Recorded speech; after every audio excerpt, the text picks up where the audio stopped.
This is a book unhaul video. Hello, and welcome back to my BookTube channel.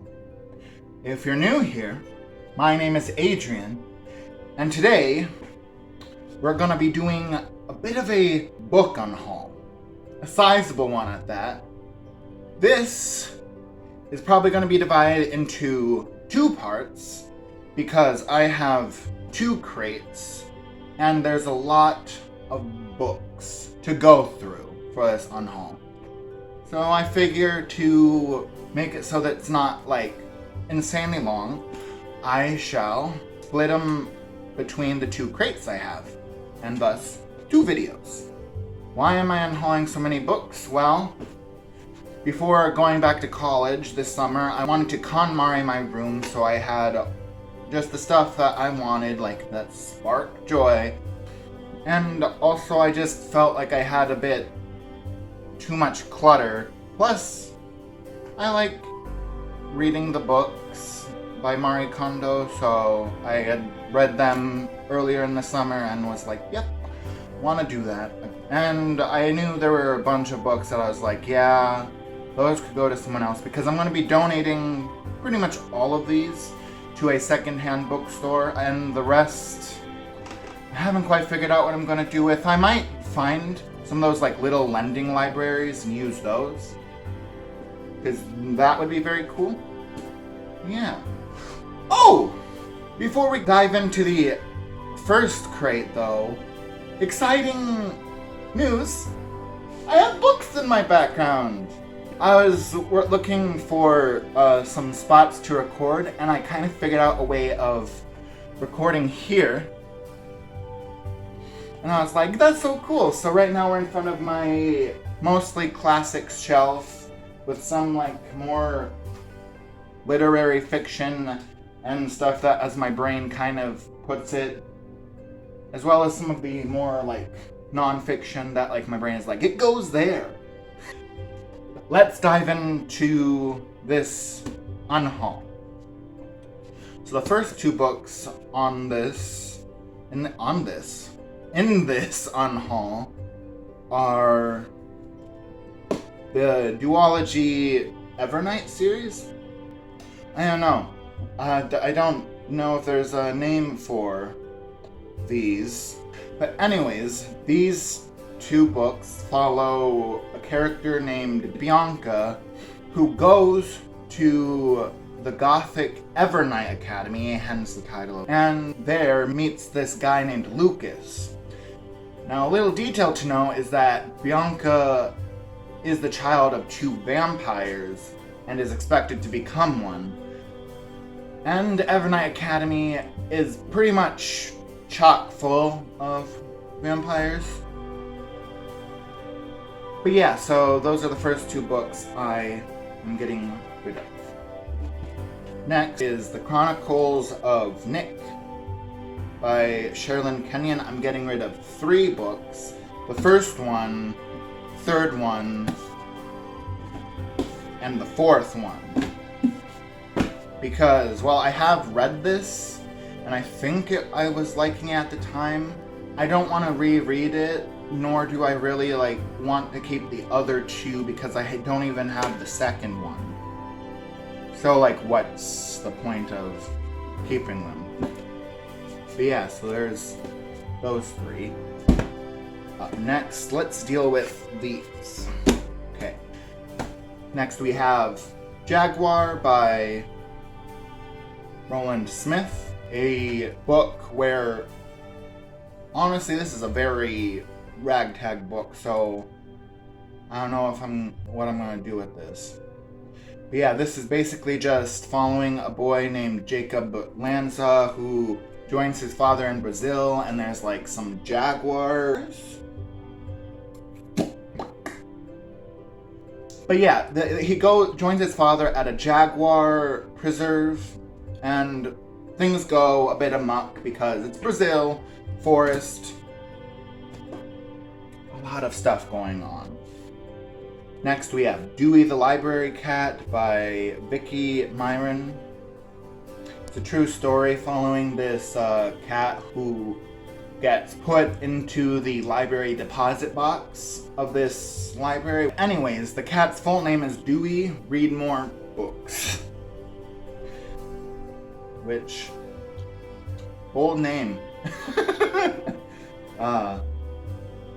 Like, one of the things I remember from this is due to like the spacing of the library, there's not as much like dust from his coat and stuff, so some kids who have like pet allergies don't get affected by him because he doesn't have like the dandruff or dust that gets on his skin and then kind of spreads. Something like that. I don't know. Next we have Silver by Chris Wooding. I have not read this, nor when I picked it up did I really want to. It didn't give me that like read it or like that zing that means I should keep it. And honestly, I'm not fully sure what it's about. I think it's kind of like a zombie book of sorts or something like that, because it says a horrifying infection will spread across the school grounds and a group of students with little in common will find themselves barricaded in a classroom, fighting for their lives. Honestly, it kind of sounds like that show on Netflix. Is it on Netflix? I don't know, I've seen some trailers of it, but yeah, Silver.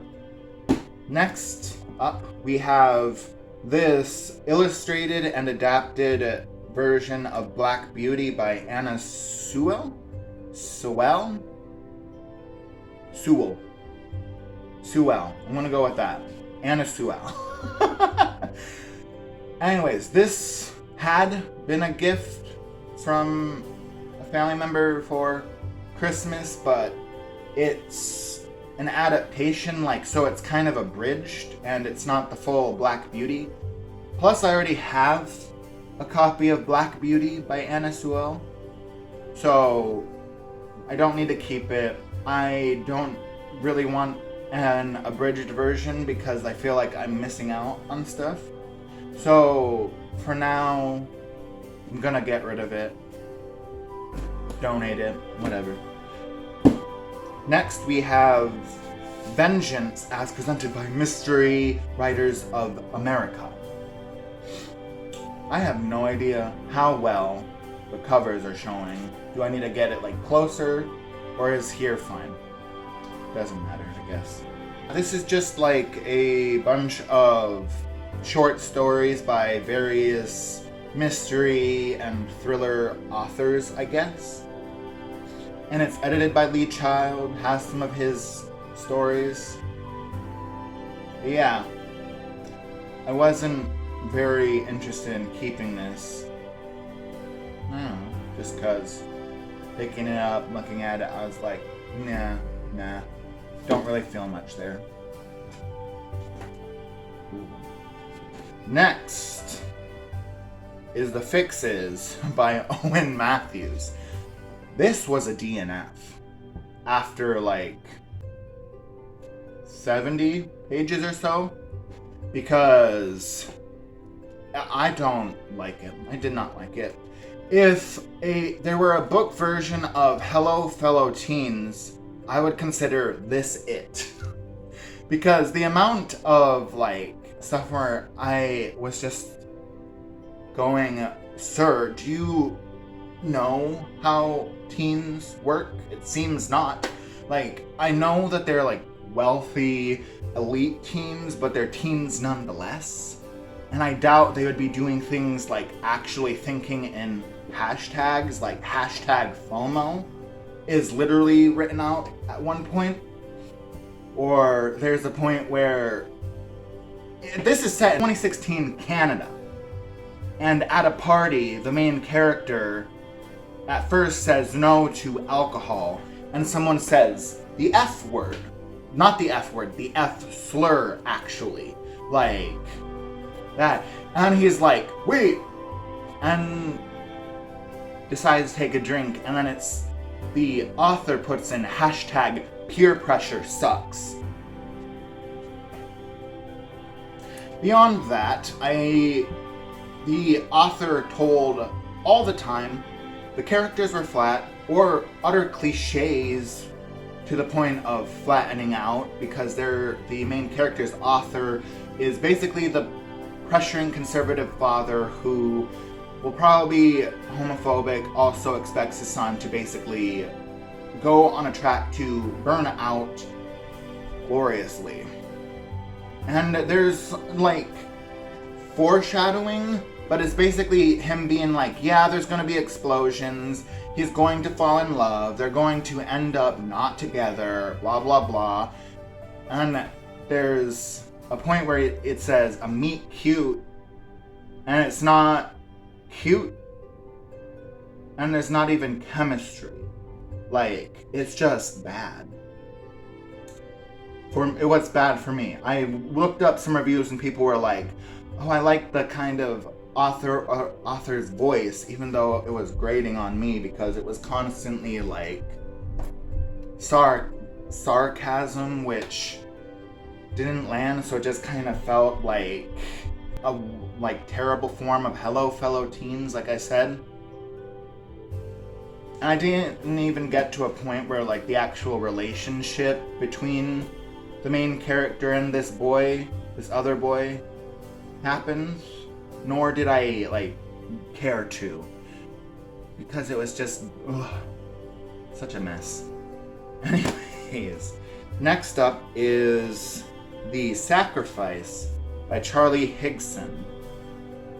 This is just a book I'm getting rid of because I don't have the rest of them, and I think there's like, yeah, this is the 4th book in the Enemy series, which is like a zombie series. I think at one point I read The Enemy, and I don't really know why I have The Sacrifice. I don't remember where I got it, so unhauling it.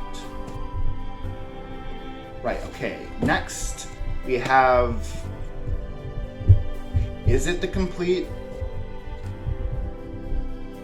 And I don't know if there were any more after these, so I'm just going to say for now the complete Origami Yoda series, which is The Strange Case of Origami Yoda, The Secret of the Fortune Wookiee, Surprise Attack of Jabba the Puppet, Princess Label Maker to the Rescue, and Darth Paper Strikes Back, which is a curious middle grade series by Tom Engelberger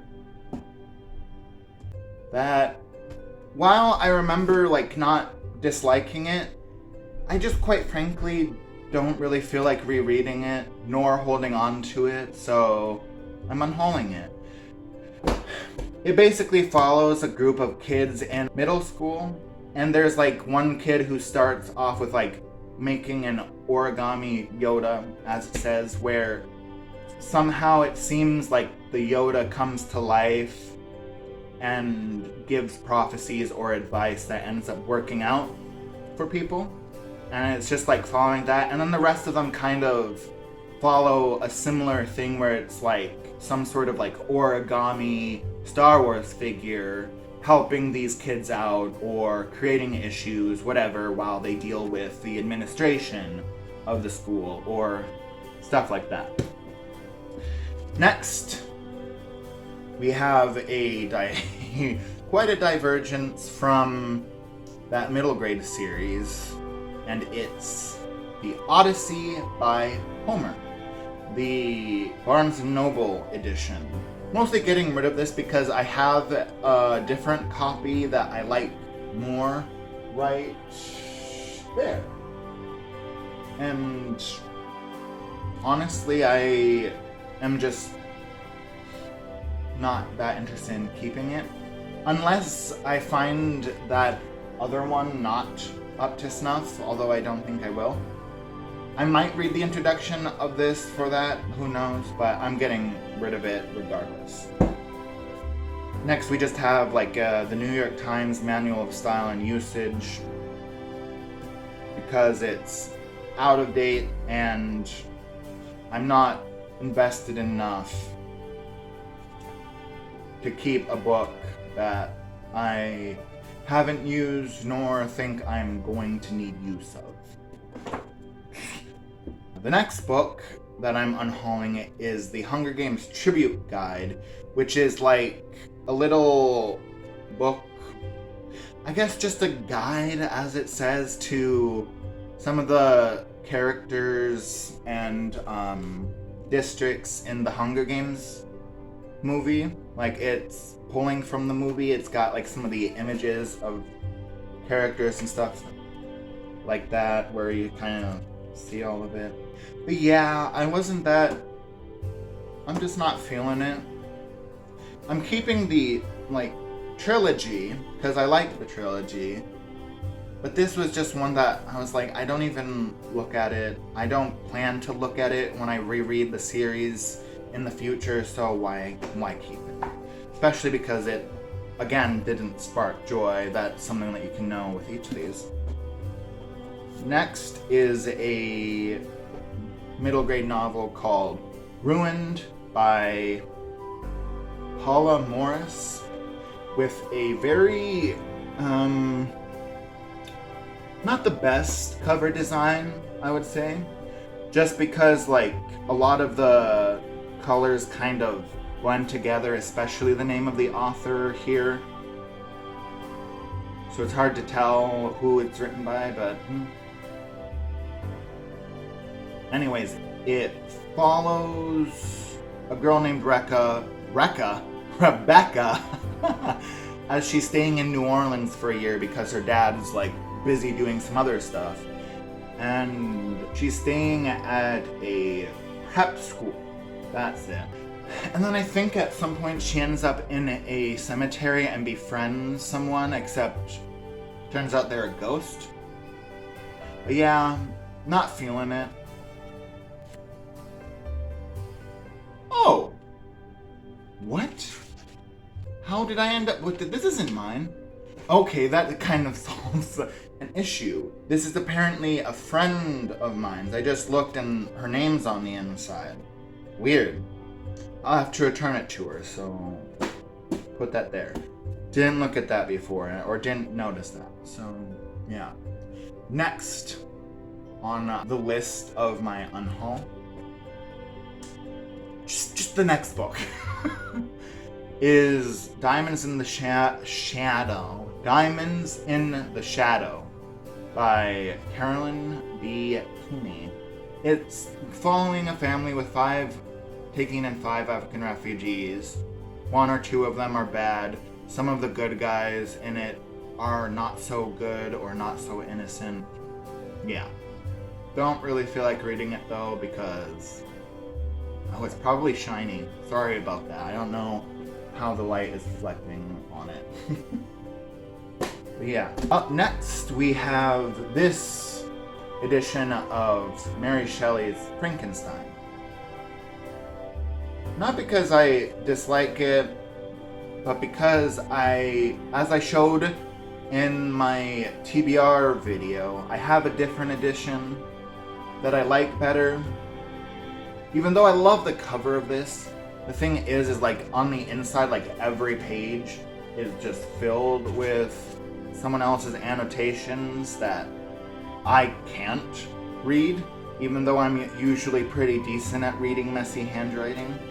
But yeah, it's filled with their annotations and highlights, and a lot of it's like annotations that I'm like, I honestly would find that I read the beginning and it was so distracting because a lot of it's like context, setting, stuff like that, as well as more in-depth annotations.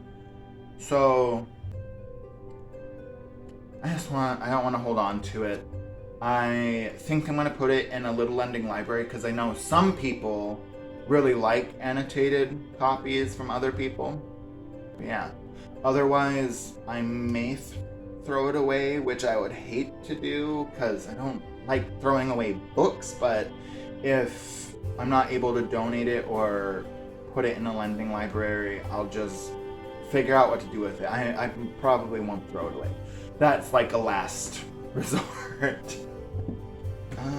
Next we have another middle grade series that I'm getting rid of is, well, I don't have the complete series because I eventually just kind of stopped and lost interest, is the first 5 books of the Infinity Ring series, which is one of those middle grade series where they kind of have an idea and then they have a bunch of different authors each write a book, and they kind of bring in known names, though I didn't know any but James Dashner because Dashner did the Maze Runner books, right? Or am I thinking of a different author? Okay, I'm gonna put those there. So yeah, getting rid of the Infinity Ring series. Next we have some selected poems of friendship called A Time to Talk. And honestly, it's just because it didn't spark joy. Yeah. I looked at some of the poems because I was like, if I like some of them, I might keep it, but none of the ones I looked at really spoke to me. So we're getting rid of it. Next up, I'm unhauling Clips, the 3rd book in the Twilight Saga, I believe, right? Yes, because the 4th one is Breaking Dawn. I read all of the Twilight Saga when I was younger. It was fine as far as I remember, but I'm not really interested in reading them again, especially when I only have this one hard copy, hardback edition that looks like this, and the rest are paperback with movie covers. So they're just not the best looking. So I'm going to be getting rid of that, as well as those paperback editions, which are somewhere in this crate, I think. Okay, next up we have 2 Captain Underpants books, especially the first one, I believe. Yeah, and then Captain Underpants and the Attack of the Talking Toilets. I almost said pinking toilets. But yeah, this series follows a superhero. Basically, I guess I'll just say what, if you don't know Captain Underpants, it's these 2 dudes who are troublemakers. Basically, they find something that allows them to hypnotize their principal. So anytime I think it's someone snaps, he turns into Captain Underpants. And then when he gets wet, he turns back into the principal or something like that. Honestly, I kind of remember finding it a bit fun when I was younger, but now that I kind of have a more understanding of hypnosis, I'm kind of like, okay, sure, that's how hypnosis works. Even though, I'm sure it could sort of work, but it's just not for me. Plus, it relies on a lot more silly humor, like misspelling, toilet humor, as you saw with the 2nd book, stuff like that. Don't know why I'm feeling the need to explain so much. Maybe it's some weird guilt about getting rid of books. I don't know. Anyways, the next book I am unhauling is The Savage Fortress by Sarwa Chatta. Yeah, this is just a book that I haven't read, nor do I expect to. I think I got it when I was a lot younger from one of the little scholastic book fairs at my middle school. And then I never read it. Plus now I'm just I don't know that I really want to read this. But if anyone has read it and they think it's really good, let me know. I might keep it, because honestly, these books are going to be sitting in this space until I'm able to donate them, which will probably be a while, so yeah. Savage Fortress. Next, we have a little book of poetry called Slow Writing by Eduardo C. Corral. Not a fan of this. It was okay at best, if a bit boring, and bizarre or freaking messed up at worst at times, which it didn't get there that often, but it was a couple times where I was like, what?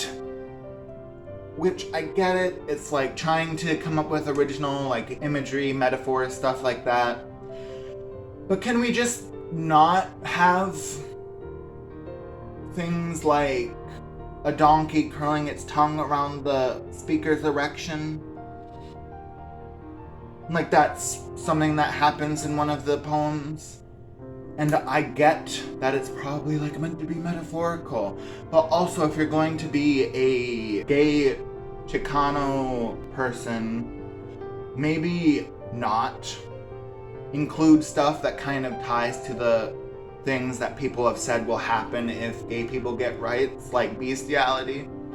Just saying, like, I get that there's like some of the stuff where it's like it's natural but dangerous, or natural but taboo and stuff like that. But can we not do that bestiality bit, because that just feels off.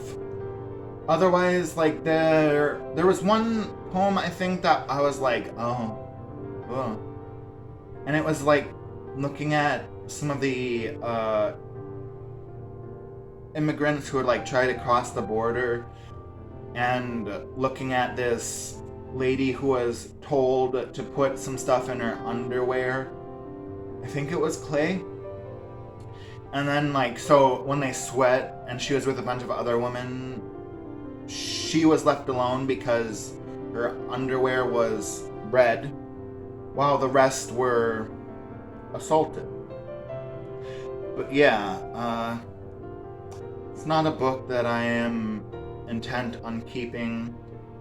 Had some bizarre things, and didn't have like many poems that I was like, oh, that's fantastic, I want to reread that again and again, so unhauling it.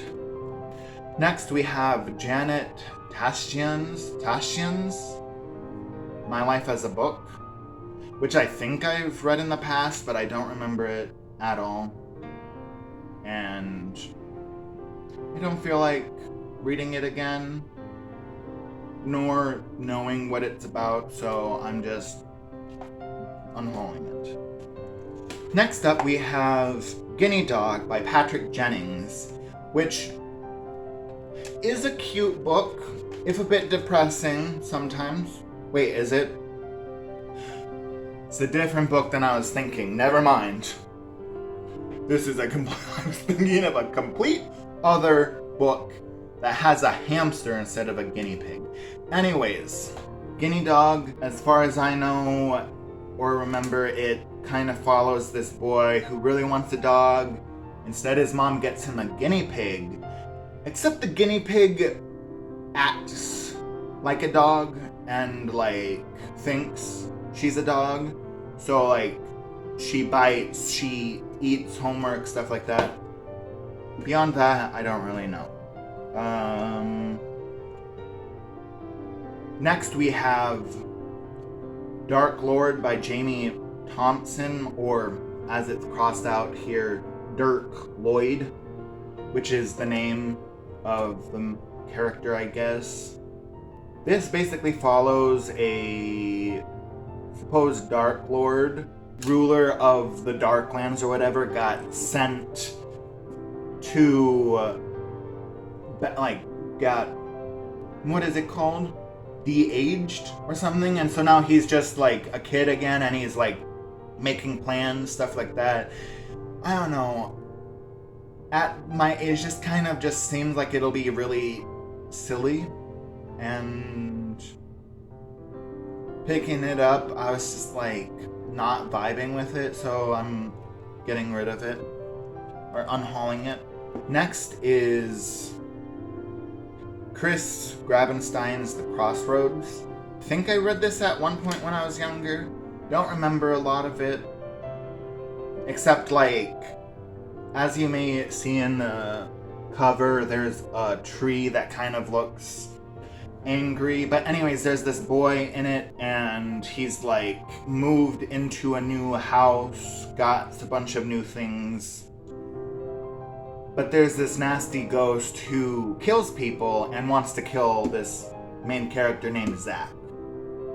That's about all I remember. I think at some point he gets possessed, and the tree is like the original like vessel of this ghost or something like that. But yeah, I'm not interested enough. Next we have this collection of stories called Things That Go Bump in the Night. I'm not interested. Plus, I thought it was gonna be like scary stories, but like when I looked in and read one, it was more of like a silly supernatural story set in the nighttime where like a chair is brought to life or something like that. And I was like, yeah, don't think I'm gonna keep this. Next, we have a book I talked about for my July wrap-up, and the first one, which is James Patterson Honeymoon and Second Honeymoon, which are different sizes, and also like thrillers. Oh, I should also say they're also by Howard Ruffin. Rugen? I'm not sure what the name is, but yeah. I talked about this one in my July wrap-up. You can check it to see what it was like. Didn't care for it. Don't care much for James Patterson's adult works generally. Honestly, I think he's more suited to like middle grade and young adult books with his pacing, because I remember reading those and really liking them. But then like his thrillers feel a bit simple and predictable to me, and also like there's times where, as I said for this one, there's things where I'm like, that would be such a good, clever twist, and then he never does it, even though it's like set up, and I'm like, okay. You just kind of did that, and that's a bit of a disappointing end. Whatever. But yeah, James Patterson. There's quite a bit more James Patterson in this crate, I believe. No, the other crate is where it is. Alright. Sound like... Does it really sound like Sophia Nygaard, Adrian? Does it? You guys can be the judge if that actually sounded even close to her. Anyways, let's continue. Next, we have Chris Kyle's American Sniper, which is the autobiography, which is Chris Kyle's autobiography, I should say.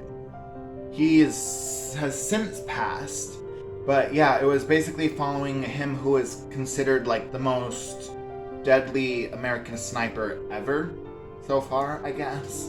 Because you can't exactly say that he won't ever be surpassed, I suppose.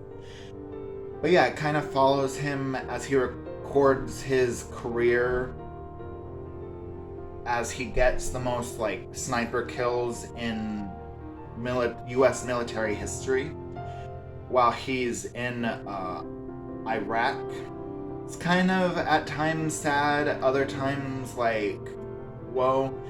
But I don't think I'm going to reread it at any point, so I figure I'll just let someone else have it so they can read it. Something I will say is there is like just a smidge of kind of like issues there. But overall, I think it's an interesting glance into a military sniper's brain while they were serving in like Iraq. So yeah. Next we have En la Ardiente Oscuridad by Antonio Vallejo, I think. I may have completely butchered that Spanish pronunciation, but yeah, I think it's a play. I have no idea what it's about. I picked it up because I saw it at first and I thought it was like a novella, and I was like, ooh, I do eventually want to like get it where I'm able to read in other languages like Spanish and German and stuff like that. So I was like, this would be great to pick up. And then like when I was going through the books, I like flicked through and I was like, oh, it's a play, which isn't usually as good for me, but also as it is right now, I am not as into learning Spanish. I want to eventually, but like it's not a priority. I can get a different book eventually, and it's a play. I'm not a big fan of plays, so not because they're bad or anything, like oftentimes it's more just an issue of like it kind of requires the reader to kind of imagine the characters talking to each other and fill a lot in, because it's a lot of dialogue beyond just the setting of the scene at the beginning. So it doesn't always go the best for someone with aphantasia, so I'm just like, yep, that's people, that's dialogue, I guess. Sometimes it's interesting dialogue, but most of the time I'm just like, yep, that's people talking. I'm a bit like underwhelmed because it's pretty fast and it doesn't have the tension spread out through description or setting up the scene like movies or stuff like that. Which is why like I often prefer watching plays to reading them, I guess, because it's usually like that. Although I have read some Shakespeare and thought it was pretty decent. It depends, right? Like, I'm not saying that all plays are going to be bad for me, but it's just like, in particular, I'm kind of a bit hesitant with plays already, so that one being a language I can't read really beyond knowing a few words and kind of able to figure it out. I'm just unhauling it. And hey, look what it is! It's the other 3 Twilight novels. As I said earlier that I was gonna be getting rid of. And they have the movie poster covers, as I said. So there's Twilight, New Moon, and Breaking Dawn. Yeah, I'm not keeping these. Like I already said, so we're just gonna put those there. Next we have another duology, as far as I know, because I've never seen any other ones. It's The Secrets of the Eternal Rose books, these 2. I read them, I believe. I think. Now I'm really questioning if I did, because I don't remember it. But yeah, I looked at them and I was like, not really interested, because it's just like seems like a kind of mystery romance thriller, and honestly I'm not vibing with it, especially because like it doesn't speak to me. It's set in Venice, as far as I know. It's it's mystery, thriller, romance. Some genres that, as I let y'all know in my booktube newbie tag, I'm not a big fan of it. But I'm not against it. It's just that in this particular case, the books, as I read the descriptions talking about these Venetian situations, that been interesting. So yeah.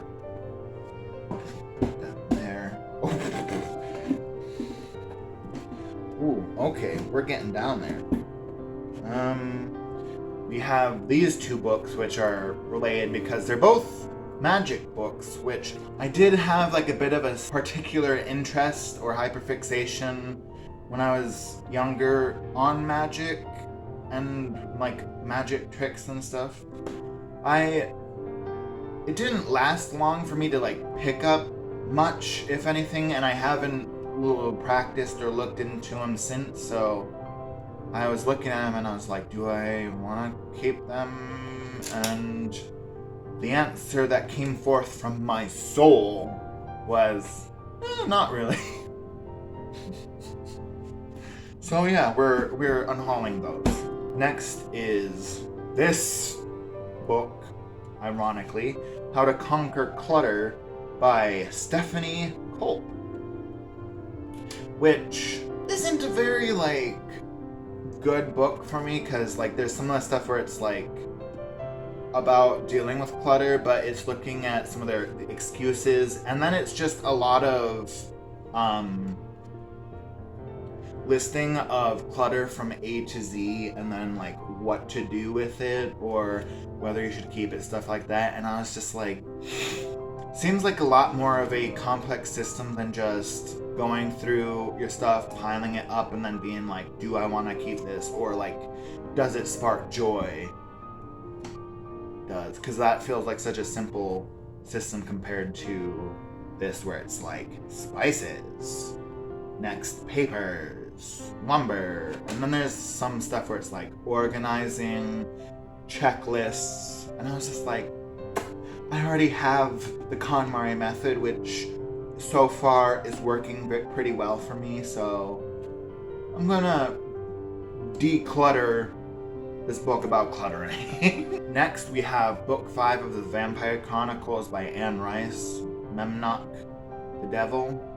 I have the first 3. The reason I'm unhauling this, despite having the first 3, is because I don't have the 4th, and I don't know if I'm even going to keep the other 3 entirely. Because I did read Interview with the Vampire and found it like pretty decent.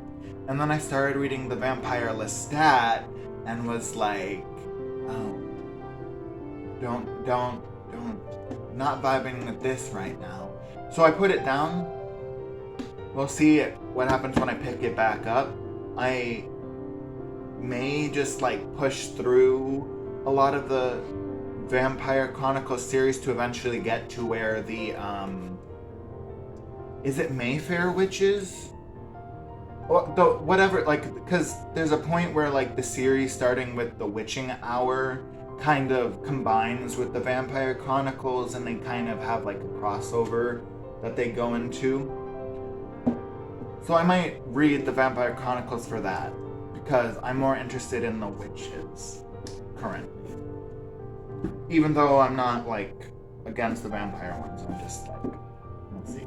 Next is a weird one. It's like that book that I put on my TBR that I picked up from the library because they were getting rid of books, and it's this Euthanasia. It's a reference handbook, as far as I know, from an older series of like books looking at contemporary world issues and stuff like that. There were some interesting things I think that I was looking at where in this where it was fiction resources or something like that, and some of the books where it talked about it sounded good. Although I will say from the looks of it, a lot of the fiction they shared had like more negative depictions towards euthanasia or ideas of euthanasia. It's a complicated issue. I haven't fully developed my stance. So I hadn't quite developed as much of a stance when I got this. And I saw it and I was like, oh, that'd be good to like read up on and see what people have to say. But now I'm just like, I will take a break from that because honestly, all of that political stuff kind of wears on my soul. and just leaves me kind of in worse mental health. Alright, the final book for this first part, I guess, since this is the final book in this crate, is Jane Bryant Quinn's Making the Most of Your Money. And it's smart ways to create wealth and plan your finances in the 90s. There was also a library book that I picked up before seeing that. So I was like, maybe it'll have some helpful stuff. And I'm sure it still does. It's not like 30 years ago, all of the tips in this were for way different situations and none of them would apply now.